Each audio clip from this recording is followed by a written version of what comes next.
ఈ గెటప్తో చూడ్డానికి మొరటుగా ఉన్న సున్నితమైన మనసు ఆ నవ్వులో కలిసిపోయింది. చెప్పాలంటే నాకు మాటలు సరిపోవట్లేదు. ఎందుకంటే వి ఆల్ లవ్ నరేష్ గారు, వి ఆల్ లవ్ నరేష్ గారి మూవీస్. మరి ఇప్పుడు ఎందుకు పిలవాలి మీరు అరవకపోతే? సో మనందరి కోసం మన దగ్గరికి వచ్చి ఇప్పుడు మాట్లాడేస్తారు నరేష్ గారు, అవర్ బచ్చల మల్లి. అందరికీ నమస్కారం అండి. ముందుగా ఇక్కడికి వచ్చిన తెలుగు సినిమా అభిమానులందరికీ నా తరపున, మా యూనిట్ తరపున చాలా చాలా థ్యాంక్ యూ. ఈ ఈవెంట్ ఇంత లైవ్గా చేస్తున్నందుకు, ఇంత కలర్ఫుల్గా, ఇంత గోళతోటి. అండ్ అలాగే మా మీడియా మిత్రులు అండ్ మా జర్నలిస్టులు అందరూ, వాళ్ళందరికీ వచ్చినందుకు చాలా చాలా థ్యాంక్ యూ. బచ్చల మల్లి దీని గురించి చెప్పాలంటే డిసెంబర్ 27, 2021 లవ్ యూ అమ్మా. సో ఆ రోజు నాకు వచ్చి చెప్పడం జరిగింది. దాని తర్వాత అప్పటి నుంచి ఇప్పటి వరకు దాదాపు 3 సంవత్సరాలు పట్టిందండి. ఆ 3 సంవత్సరాలు ఈ సినిమా గురించి చెప్పాలంటే ముఖ్యమైన వ్యక్తి సుబ్బు గారి గురించి చెప్పాలి. ఈ 3 years ఆయన దేని గురించి ఆలోచించలేదు, దీని గురించి తప్ప. సో అది నాకు బాగా నచ్చిందండి. చాలామంది చెప్తారు సినిమా కథ చెప్పినప్పుడు చాలా బాగా చెప్తారు, బట్ తీసినప్పుడు కూడా అలాగే తీయాలి. ఆయన ఎంత బాగా చెప్పారు అంతకు మించి బాగా తీశారు. అండ్ అది నేను చాలా కాన్ఫిడెంట్గా ఎందుకు సినిమా చూశాను కాబట్టి నేను చెప్పగలుగుతున్నాను. అండ్ మేము చాలా డిస్కషన్ చేసాము. అంటే నా సినిమాల్లో అంటే మనకి తెలుస్తాయి కదా ముందు సినిమాల్లో ఏం తేడా వస్తున్నాయి, మనం ఎక్కడెక్కడ మార్చుకోవాలని మనం కూడా కూర్చొని అనలైజ్ చేసుకున్నప్పుడు చాలామంది నాకు చెప్పిన కంప్లైంట్, మీ సినిమాలో సాంగ్ సరిగ్గా ఉండలేదండి, సాంగ్ సరిగ్గా ఉండలేదని చెప్పారు.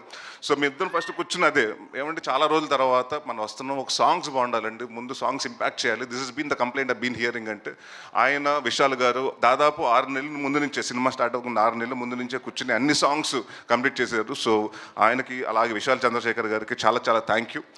చాలా కష్టపడి చాలా ఇష్టపడి చేశారు సినిమా. అండ్ అందరూ అండి, ఇట్స్ నాట్ వన్ పర్సన్. అంటే జనరల్గా ఏమంటారంటే సినిమా బాగుందంటే ఆ లక్కో లేకపోతే ఇంకోటో అని కాదండి. ఇక్కడ అందరూ టీమ్ ఎఫర్ట్. రిచర్డ్ ప్రసాద్ గారు కెమెరామెన్ గారు అలాగే ఉంటుంది, కెమెరా వర్క్. మా చోట ప్రసాద్ గారు ఆర్ట్ డైరెక్టర్, మన ఎడిటింగ్ అలాగే ఉంటుంది. మా బ్రహ్మకడ్లి గారు ఆర్ట్ డైరెక్టర్, ఆయన వర్క్. అంటే ఇట్స్ లైక్ అందరూ 24 క్రాఫ్ట్స్ కలిస్తేనే సినిమా. సో ఈ సినిమాకి నేను కాన్ఫిడెంట్గా చెప్పగలుగుతాను. అంటే రేపు మీరు సినిమా చూసిన తర్వాత కూడా చెప్తారు. ప్రతి ఆర్టిస్ట్ గురించి మాట్లాడతారు, ప్రతి టెక్నీషియన్స్ గురించి మాట్లాడతారు. ప్రసాద్ బెహ్రా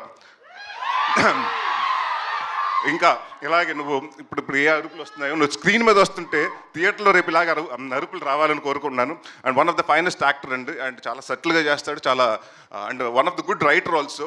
అండ్ నేను కూడా నిన్ను ఒక నెక్స్ట్ వెన్నెల కిషోర్ లాగో లేకపోతే ఒక సత్య లాగో వైవహర్ష లాగో ఒక పెద్ద స్థాయిలో చూడాలి. అండ్ డెఫినెట్గా ఐ నో 1-2 yearsలో నువ్వు డెఫినెట్గా మాకు కూడా డేట్లు ఇవ్వు, ఆ స్థాయికి బిజీ అవ్వాలని కోరుకుంటున్నాను. అండ్ మా మధు గారు ప్రతి చోట అంటే దేవుడు వరం ఇచ్చిన పూజ వరం లేనట్టు ఈయన డైరెక్టర్ ఓకే అన్న కూడా ఈయన వెనకాల నుంచి మానిటర్ వెనకాల నుంచి ఇలాగ అంటుంటాడు. థర్డ్ ఎంపైర్ డిసిషన్ లాగా మేము ఆయన కోసం చూస్తూ ఉండాలి ఏం జరుగుతుందని. సో ప్రతిదీ అంటే ఆయనకి అంత పర్ఫెక్ట్గా ఉండకపోతే ఆయన ఒప్పుకోడు. సో ఎప్పుడు అదే చెప్పారు కదండి, అంటే పెగ్గు కాడి నుంచి అన్నింటిలో ఆయన చాలా దగ్గరగా పాత్ర చాలా పోషించారు. సో థ్యాంక్ యూ అండి. అండ్ ఎవరన్నా మర్చిపోతే మా హరితేజ గారు అండ్ ప్రవీణ్ గారు. అంటే మీరు ఇప్పటివరకు హరితేజ గారిని చాలా బబ్లీగా లేకపోతే ఎలా చూస్తుంటారు, ఇన్నోసెంట్గా. బట్ ఈ సినిమాలో డెఫినెట్గా అంటే హరితేజ గారు ఏంటి ఇంత ఏడిపిస్తగలుగుతారా, ఆవిడ ఏడుస్తే అంటే ఎంత పర్ఫార్మెన్స్ చేయగలుగుతా అంటే నేను, ఎందుకంటే ఎప్పుడు మనం ఆవిడని సెటైర్లు కానివ్వండి, కామెడీ వేలో చూసాం ఆవిడ చేసిన సినిమాలు కానివ్వండి.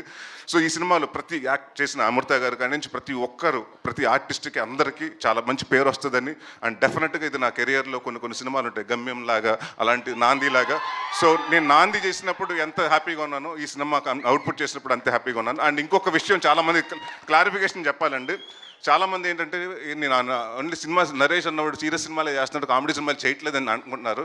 నేను మీ అందరికీ మాటిస్తున్నాను, అది అపో తీసేయండి మైండ్లోంచి. నేను కంటెంట్ ఉన్న సినిమా చేస్తాను, కామెడీ సినిమాలే చేస్తాను. ఈ 2 సినిమాలు తప్ప వేరే సినిమాలు చేయను. So thank you so much. December 20వ తారీఖుని మీ ముందుకు వస్తుంది. సో ఇదే ఆదరణ ఆ రోజు థియేటర్లో కూడా ఉంటుందని. Thank you very much.